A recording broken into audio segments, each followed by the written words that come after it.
So, was this enough to break the internet? I guess it's up to each person's taste and preference. Do they think Hawkeye is important enough that this broke the internet? So you have to ask yourself that question. But the answer is no.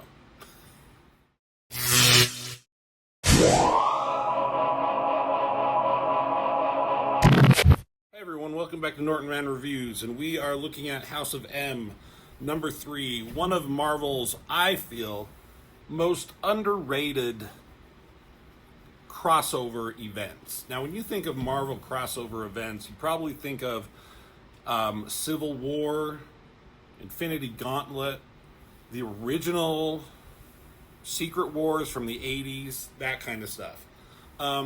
It got to a point where there were summer events and, company-wide crossovers happening every fucking year where, like, it was supposed to be the biggest thing ever at the time. And I think that came from Civil War because of all the money they made from that event, right? It's like a summer blockbuster. Once like the Avengers and certain movies make billions of dollars, that's all they can really think about making anymore. Because that makes all the money. You don't get some of the smaller stories as much. You have to go find those elsewhere. Anyways, I really think House of M is up there with those ones I mentioned. This is probably in my top 3 favorite Marvel crossover events. It's during Brian Michael Bendis' run of New Avengers. It's during Joss Whedon's run of Astonishing X-Men, so it kind of brings those two together. And this is written by Brian Michael Bendis, and as some of these other crossover events supposed to change the Marvel Universe forever, this one actually does, specifically with the X-Men books. At the end, if you know, you know, but the event in that goes on for years and leads on to other things for X-Men. But here we are in House of M, number 3. Quick recap. Avengers and X-Men get together because the Scarlet Witch has gone nuts and she's dangerous. She destroyed the original Avengers team, killed a bunch of people on accident because of her mental health. Magneto and Professor Xavier were trying to help Scarlet Witch, but Professor Xavier is like, I don't know what to do with her, so they were discussing what they should do with her, the Avengers and X-Men. There's a lot of debate. Some wanted to just be rid of her and kill her. Others are like, no fucking way, that's not what we do. And then they go to see her, but she's gone for some reason. It's believed that Magneto hid her somewhere because he knew they were coming. But then the world flashed to white, and we went into this other world, this alternate universe where everyone more or less had what they wanted. Everyone was kind of happy. The world is now mostly populated by mutants. They're the dominant species, and humans are becoming extinct. But some people like Carol Danvers, Ms. Marvel, and Tony Stark, Spider-Man, Peter Parker, who are actual humans, are still kind of a big deal. So it's not like it's a utopia of a world. Everyone's happy more or less, but at the end of the last issue, it was going through showing everyone what was happening with everyone and kind of setting up that world. Then it showed Wolverine, and he had a fucking freak out. Like, he remembered something, and he ran out. He was having getting it on with Mystique, and ran out and saw he was on top of a helicarrier that was also flanked by Sentinels. So that's where it ended, and that's where we're picking up. Written by Brian Michael Bendis, and I'm always going to mention the penciler, Olivier Coipel. Where is it? Jesus. Right there. He is an ungodly great artist. I love his work so much. He draws in kind of a traditional comic book feel, but he gives them natural poses. It's not all just posing heroically and everything like that. Like, everything seems natural, but still cartoony and comic book, if that makes any sense. So here's Wolverine kind of going through some memories of him young fighting a wolf, having an encounter with Captain America that happened in Uncanny X-Men, written by Chris Claremont, drawn by Jim Lee. This dialogue, hope you don't mind some help, stranger, planning to go around, was lifted right from that comic. I did a video of that, go check it out. In the Weapon X tank, his first encounter with the Hulk, the Dark Phoenix saga from his point of view, Mariko. He was supposed to marry her, but she says you are not worthy here. That happened in, the classic X-Men books. And then there's him remembering Professor Xavier, and then him telling them, about Wanda Maximoff, Scarlet Witch. And this is a cool point of view shot. Like, I don't have the other one right with me, but there was a cool splash page of all the heroes flying throughout Genosha looking for Scarlet Witch, and this is where his point of view as they were going along. Oh, sorry, that was my TV turning off. And here's Wolverine saying, he's kind of repeating the words that Xavier said here. They said here, let's grab Xavier and get out. And there's Mystique, and she's like, what the fuck is going on? As Wolverine is looking out at the city, hanging out on the rail, and he asked her, what did we do yesterday? She's like, yesterday? And then she's like, okay, well, we did the mission, everything was good, low casualties, but they were only humans. He's like, what happened in Genosha? She's like, I don't know, I haven't seen the paper. Has something happened to Lord Magnus? So Magneto is a very famous person in this world. We're starting to understand, and now, he must be on Genosha. I don't think it said that in the last one. He gives her this look. I love just the art and the way he portrayed this with that little eye, that, shininess of the eye right there, the reflectiveness. And he remembers, because they went into a church looking for Professor Xavier. You didn't see what was in there, but there's kind of what it is. What's going on here? There's Xavier and 3 hooded people, very mysterious and creepy. And so Mystique, she's doesn't know what's going on. I like how, again, drawing this, cartoony comic book, but natural, the shirt is kind of falling off, her boobs are going to start popping out. But she's like, are you okay? Do you need to go see Madam Web?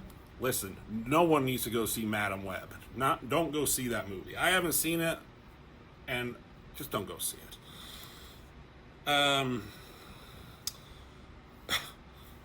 But, Madam Web, I guess, in this world works for S.H.I.E.L.D. and could help people, in their line of work.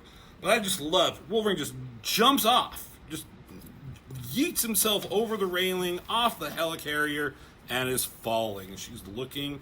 That's a great shot. Again, with the natural, realistic details with his fucking shirt flapping in the wind coming up. I would never have thought of that. I'm like, okay, he's falling, but I just would have had his shirt on. I would have ever thought of that. The city is great. It's detailed. There's a lot of it. He probably looked at some kind of a reference, but may not have. I mean, they're all just kind of basic shapes, but he has a great eye for perspectives and everything, and just not a lot of detail, but just enough to show what's going on. These are the buildings and everything.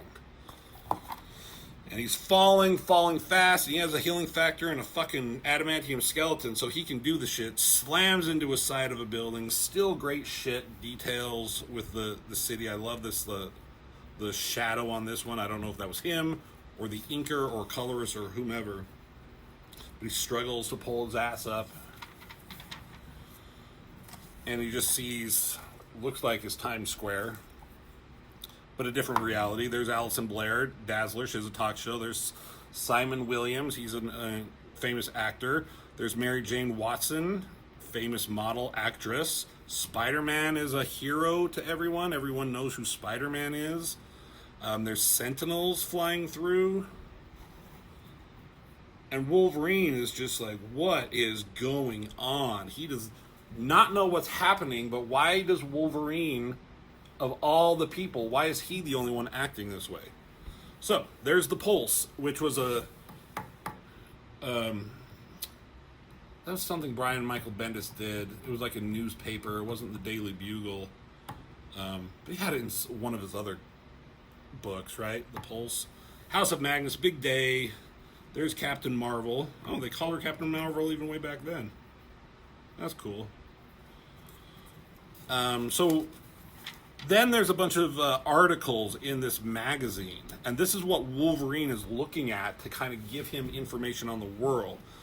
So they talk about the House of Magnus, House of M, the gala this weekend. Storm talked about that one, and they mention Prince Namor, King T'Challa, Lord Victor Von Doom, Kree Private, Janice Vell, Princess Aurora of Kenya, and a smorgasbord of others. So a lot of important people are coming to this thing. They give a little history about Magneto, same stuff. He grew up in a Nazi concentration camp. He was persecuted as a mutant, and he was hunted by Sentinels. And it was soon after the famed Sentinel takedown that the UN granted Magneto sovereignty over the newly established island of Genosha. So it looks like it. Oh, no, I missed it. There's a spectacular fight over the cities of New York. Ended with Magnus unveiling proof of a worldwide multi-government anti-mutant conspiracy that funneled all the way up to the elected world leaders at the time, including President Richard Nixon. So he showed everyone that like mutants were being unfairly persecuted, and now he was given ruling over Genosha. So he's kind of a big deal. Mutant stem cell debates. Hydra Splinter Group does a kidnapping. Talked about Madame Hydra and kidnapping Mariko Harada. Wolverine must be reading that. It's like, I've had sex with both of them. Janet Van Dyne ad. She's a clothing designer. There's Spider-Man and his son. There's a hot as hell, cold as ice kind of thing. Tony Stark's hot. The Hellfire is cold as ice because they'd close their doors. A gang war, Shang-Chi, and I don't know who this other guy is.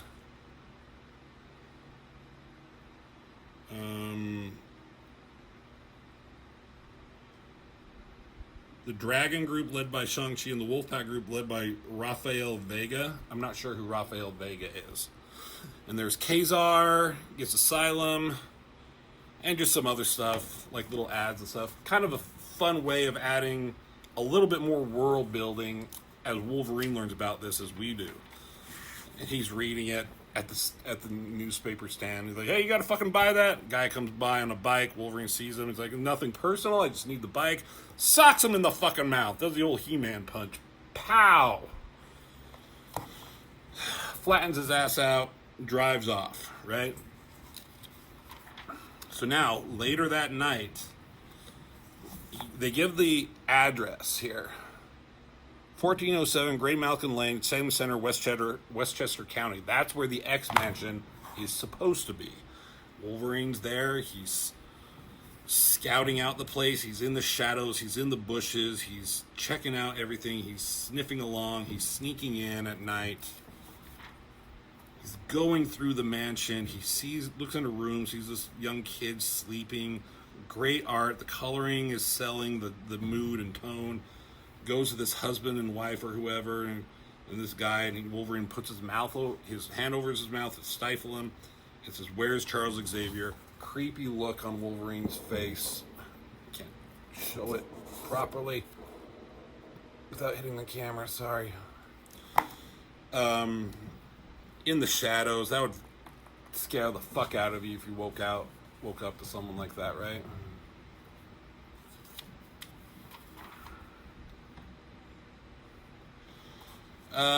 And then he's asking, where's Charles Xavier? This guy doesn't know what the fuck he's talking about. He's like, I think you have the wrong house. Wolverine asks, how long have you lived here? It's been 15 years. He's like, just leave my family alone. So Wolverine, he's not an asshole. He's not going to do anything else. And he just leaves. What is a guy like Wolverine to do? He's at Roadhouse. He's talking with an operator on the phone, and he's asking for information and a listing for Charles Xavier. Like, what city? Like, oh, I don't know. New York, nothing. Westchester, no, nothing there. Can't find any information on Charles Xavier. And then he's like, okay, new listing. Peter Parker, he says. Oh yeah, Peter Parker, and they're like, the fan club, and he's like, wait, what? And as he's on the phone, there's some asshole mutants bullying a human in the background, using their powers to fuck with him, and Wolverine, you know, he's not getting anywhere on the phone, he just drops it, lets the person say like, hello, hello, and he just walks towards this group of mutants fucking with this person. He just pops his claws, ready to do some heroic shit. But we don't see that, and that's kind of the brilliance of this story. You know what's going to happen. You know the kind of character Wolverine is. He's not going to stand for something like that. Pops his claws, takes care of business, but we don't get to see it. Next day, he's in the city, sees Avengers Tower, so I guess that's his next spot. And he's like, but it's Stark Tower, it's not Avengers Tower, and he's asking to talk to Tony Stark. It's like, I'm sorry, but he doesn't own this, he doesn't live in the city, he just owns the building, so... But then out of nowhere, someone is behind it. And they're like, hey, James, boss wants you to come in. They said, any which way. And it's Wolverine's team that he was leading. There's Jessica Drew, Agent Drew, Rogue, Toad, Nightcrawler, and Mystique, and Wolverine. That would be a pretty impressive team, right? Minus Toad. I don't know why they put him in there. Again, I love the art on this. I love the braids that they put on Rogue. Kind of differentiates her a little bit. Twirling these guns behind her head. A little unnecessary, but whatever. So it's like, just come quietly. Just don't make an issue of this. Just come with us. It's like, he must have popped a stitch. And he's asked, how did you find me? He's like, you have a tracker. He's like, you actually did pop a stitch. Like, you don't know what's going on. He says, if only. But he fucking elbows Agent Drew in the face and runs. Now, this is the first time in this, like, 3 issues that there's been any kind of action going on in this book. It's been a slow build, but I feel it's done properly and correct. You've never been bored reading this story. You're always on board, in my opinion. Nightcrawler's there, Rogue's there, Wolverine's running, grabs Nightcrawler's fucking tail, throws him, crashes out through a window. Does he jump on the motorcycle? Yeah, he gets on the motorcycle somewhere here. And Nightcrawler is on his ass. Like, he's teleporting right behind him. He's about to catch him. But then, like, you see these sound effects. Chuk chuk, and, like, this look on Nightcrawler's face like he's in pain. And he falls. And it's like, I'm down. I've been shot. And there's arrows sticking out of him. Wolverine continues to go. Cool shot of the motorcycle. I feel like I just did the video with Ghost Rider and Ballistic. So, kind of funny seeing, motorcycle shit. Cool shot of the motorcycle popping a wheelie. And look, who's coming out of the fucking ground? There's Cloak, right? That's Cloak. Wolverine gets like, uh-oh. As he's jumping, he's coming down, and Cloak... I don't know anything about Cloak and Dagger, but I know enough of them, and this was really cool how he just expands his cloak. Wolverine falls into the void. Cloak envelops him, and Wolverine is gone and somewhere else. Comes crashing out, lands, pops his claws, ready to take on some shit. And look, there's Luke Cage and his band of people. Cloak was part of that. He's like, calm it down, mutant. And he's like, Cage, you know me. It's like, what the hell is going on here? He's like, I'd love to tell you, but you're going to have to get rid of your tracker. And like, the hell is this? And he's like, well, the hell are you talking about? It's like, there's a tracker in the back of your neck. He's like, you got to take it out or we'll do it for you. and someone says behind him, "You heard the man. Do it." And here's Hawkeye as Cloak went back and brought him here.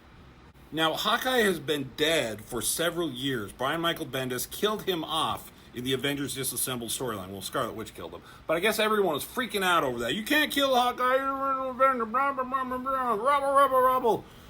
And so Brian Michael Bendis, I remember at the time, before this came out, he was like, oh, issue number 3 is going to break the internet or whatever. And this was it. Hawkeye returning suddenly in this manner. It's like, that's going to break the internet. Now, is Hawkeye an important enough character to break the internet for his return? It's comic books. You know everyone is going to return at some point. So, was this enough to break the internet? I guess it's up to each person's taste and preference. Do they think Hawkeye is important enough that this broke the internet? So, you have to ask yourself that question. But the answer is no.